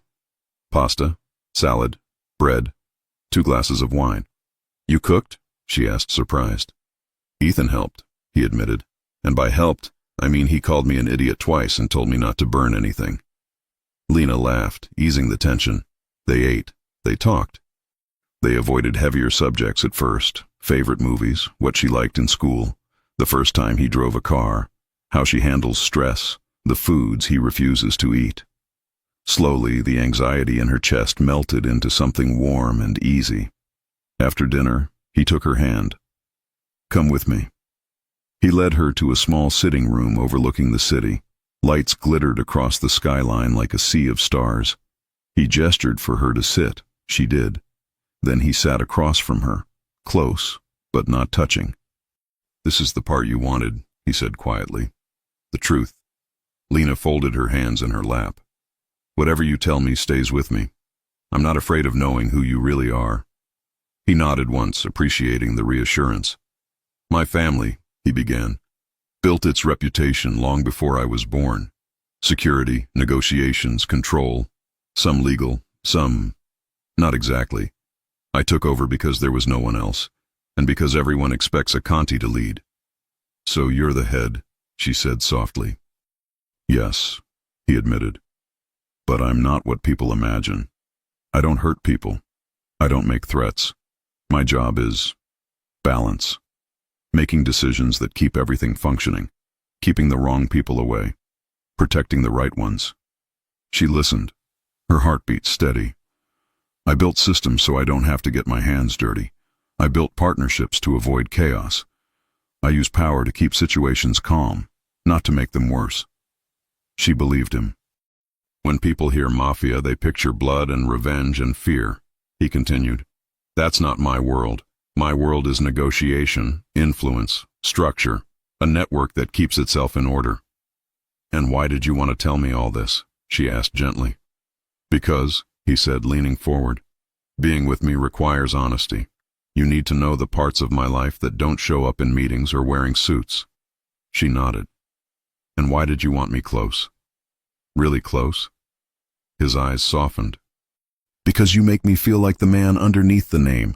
Because I'm not just Conti when I'm around you. I'm just Alex." Her breath trembled. "Lena," he said, voice low, "I want you with me. Not as my assistant, not as someone I meet in dark corners or quiet rooms. I want you in my life, in the parts I don't show anyone." She felt her heart open, wide, warm, terrified. "And you need to choose," he added quietly. "Not because I'm dangerous, but because I am intense. Because I protect hard, love hard, care hard, and once I let someone in, I don't let go." Her eyes stung with sudden emotion. "Alex," she whispered, "I've already chosen." He inhaled sharply, as if her words knocked the breath out of him. She stood and stepped closer. He stayed seated, eyes on her, jaw tight with emotion he couldn't hide. She reached for his face, cupping his cheek gently. "I want the man you are when you look at me," she whispered. "The one who remembers my coffee order. The one who loosens his tie when he's stressed. The one who kissed me like he'd waited years for it." His hands lifted, gripping her waist as if he couldn't help himself. "And I'm not afraid of your world," she continued softly. "I'm afraid of losing you before we even begin." He stood in one smooth motion, pulling her into him, not roughly, not impatiently, but with a tenderness that made her entire body melt. "Lena," he breathed against her forehead, "I'm not going anywhere." Her eyes fluttered closed. His hand slid up her back, her fingers threaded through his hair. Their breaths mingled, heavy with emotion and want. He kissed her, not urgently, not hungrily, but deeply, slowly, with every truth he had just shared pouring into the space between them. She felt it. The choice, the promise, the beginning of something real. When they finally pulled apart, foreheads touching, he whispered, "Stay with me tonight. Not because I'm asking you to choose me, but because I'm choosing you."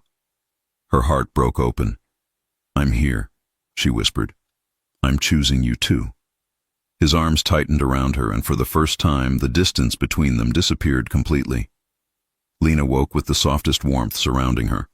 Alex's arm draped around her waist, his breath brushing the back of her neck, his chest pressed to her spine like he had held her all night without meaning to let go. For a moment she stayed still, eyes closed, letting herself feel the solid, quiet presence of the man who had trusted her with everything the night before. His world, his truth, his heart. She shifted slightly, and his hand tightened instinctively. "You're awake," he murmured against her hair, voice low and rough from sleep. "Barely," she whispered. He pressed a slow kiss to her shoulder. "Good. Stay a little longer." "I can't," she said softly. "I have to go home and change for work." "Work," he muttered, as if it were a personal enemy. "Right." She rolled gently to face him. His hair was slightly messy, his eyes softer than she had ever seen them, his expression unguarded in the morning light. "I don't regret anything about last night," she told him. He brushed a thumb across her jaw. "I didn't think I could feel this settled with someone." Her heart warmed. "Then don't overthink it." "I'm very good at overthinking," he said dryly. "I've noticed."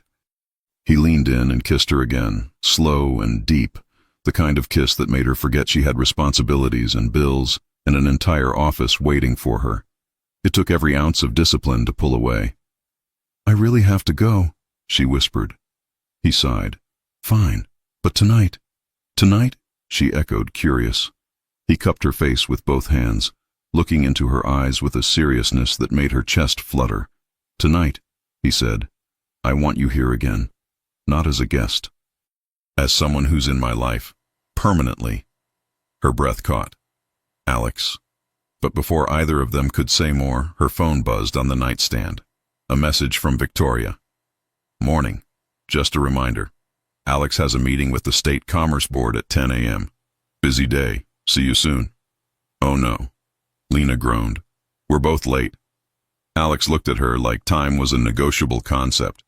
"Let them wait." "Alex." He sighed dramatically. "Fine." They rushed. They laughed. They kissed once more near the door, because she couldn't help herself, and he didn't even try to resist. And then they left the apartment together, stepping into a day that already felt different. Something was wrong. Lena felt it the second she stepped off the elevator. The atmosphere was different, not tense, not dangerous, just off. People whispered, heads turned. And every time someone's gaze reached her, and Alex walking in together, standing just a little closer than usual, they quickly looked away. She glanced at Alex. His jaw tightened, the smallest movement, but she caught it. "What happened?" she whispered. "We'll find out," he murmured. Ethan approached them with a long sip of his coffee, expression unreadable. "Morning," Ethan said. "Or whatever version of morning this is for you two." Lena flushed. Alex ignored the comment entirely. "Why is everyone whispering?" Alex asked. Ethan took another sip. "Because someone posted pictures." "Pictures?" Lena repeated. Ethan held up his phone. Her heart dropped. The photos weren't scandalous or inappropriate. They were from the gala. Alex touching her lower back, guiding her through the crowd, looking at her with a softness he rarely showed anyone. One captured them stepping away from the ballroom together, close, intimate. Another showed them in the quiet hallway, her smiling, his head bent toward her. To the world, they looked like a couple. A very powerful man and his beautiful assistant. Lena's stomach tightened. "Oh, God." Ethan lowered the phone. "It's on 3 gossip sites. And growing." Alex's jaw clenched. "I don't care about gossip." But Lena felt a cold rush of panic. "What if this hurts the company?" she asked. "What if people say you're unprofessional? What if they think I—" She stopped herself before the rest spilled out, but Ethan understood anyway. "They will think whatever gets them the most clicks," Ethan said. "This is tame. You two looked like adults having a moment, not a scandal." Alex turned to her. "It doesn't matter. What they say doesn't matter." "It does," she whispered. "At least to me." His expression softened instantly. "Lena." She stepped back slightly, needing space to breathe. "Maybe I should give you some distance today." "No," he said immediately, voice sharp. "That's the last thing I want." But she shook her head. "Not because of us. Because of your image, your role. People look at you and build stories out of nothing. I don't want to be used against you." Ethan rubbed his temples. "I'm going to walk away now before this turns into a dramatic scene." He left, but the tension stayed. Alex stepped closer. "You're not being used against me. I'm choosing you." "I thought I made that clear." "You did," she said softly. "But choosing me publicly, that's complicated, and I don't want your life to get harder." "You are my life getting easier," he replied, voice low and certain. Her breath trembled. "Still, let's be careful today. Just today." He hated it. She saw it in his eyes, but after a moment he exhaled and nodded. "Fine. Today." She felt something in her chest loosen in relief. "But tonight," he said firmly, "there will be no distance." Her heart fluttered. The morning was quiet. Too quiet. Alex stayed hidden behind meetings. Ethan stayed watchful. Victoria tried to act normal but kept checking Lena's expression every few minutes. By noon, Lena felt herself unraveling inside. Not because she doubted Alex's feelings, but because she doubted her place in his world. Do I fit here? Can I handle this attention? Can I be the person he brings into every part of his life? By 3, those questions became heavy. By 4, she made a decision that hurt more than she expected. She knocked on Alex's office door. "Come in," he said. He looked up from his laptop and immediately sensed something in her face. "What's wrong?" She shut the door behind her slowly. "I think I need a little time." His jaw tightened. "Time for what?" "To think," she whispered, "about everything." "What is there to think about?" he asked, his voice low. "Your image," she said. "Your world, the noise." "I don't want to be a distraction or a burden." "You're not," he said too quickly. "But the world sees it differently," she replied. He stood. "I don't give a damn about the world." "I do," she whispered. That hurt him. She saw it. His voice dropped to something softer, more vulnerable. "Are you saying you want space from me?" She closed her eyes. "Just a little." He was silent for a long moment. Then he nodded, swallowing hard. "If that's what you need, I won't stop you." Her heart broke. She left his office before tears could fall. Lena went home after work feeling hollow. Her apartment felt too quiet. The night too still. The decision too heavy. She curled up on her couch and realized distance didn't make anything easier. It felt worse. Much worse. And then, looking at the soft city glow outside her window, she finally understood something important. She wasn't afraid of being with Alex. She was afraid of being enough for Alex, of stepping into the life he had offered her, of letting herself believe she deserved it, of trusting that he wouldn't hurt her the way others had.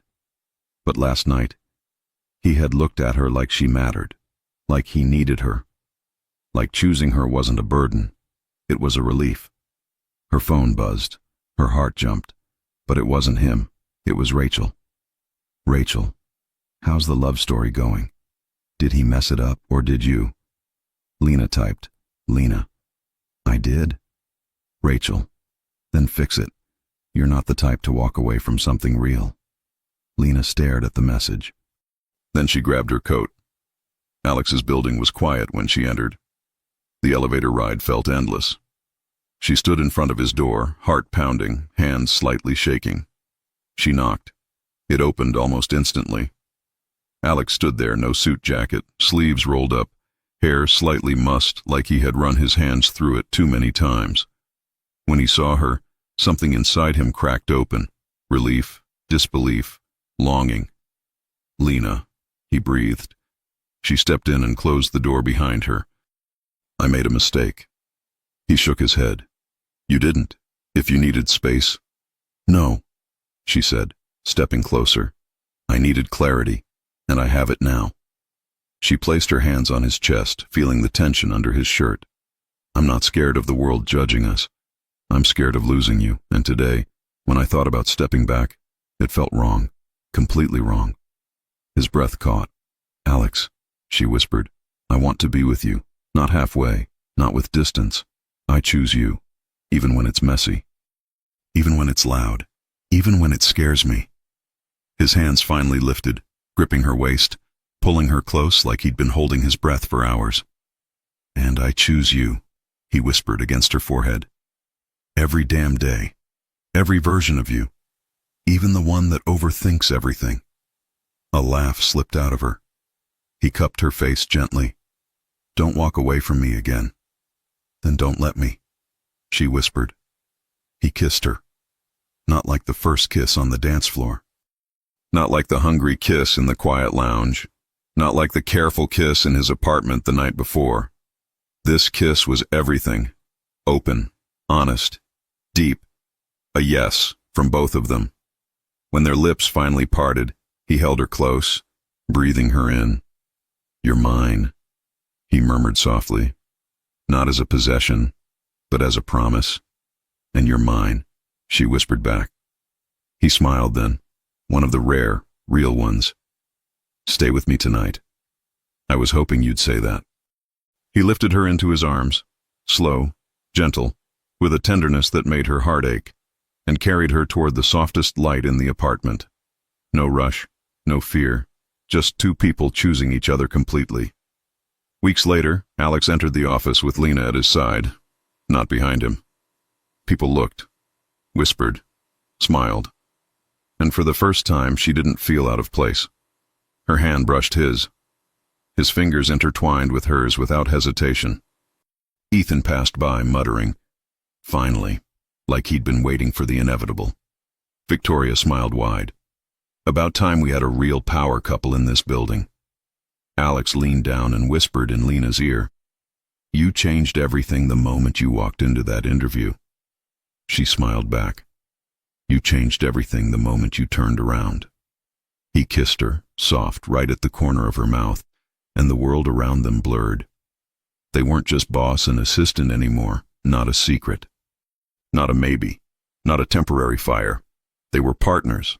They were in love. They were home. And nothing, not gossip, not his world, not her fears, would pull them apart again.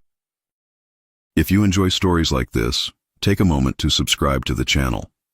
That's how I'll know you truly liked it. Even if you're watching on your TV, grab a second to join this family of fans who love emotional and heartfelt stories. Your support means everything, and it helps us bring you even more tales like this one.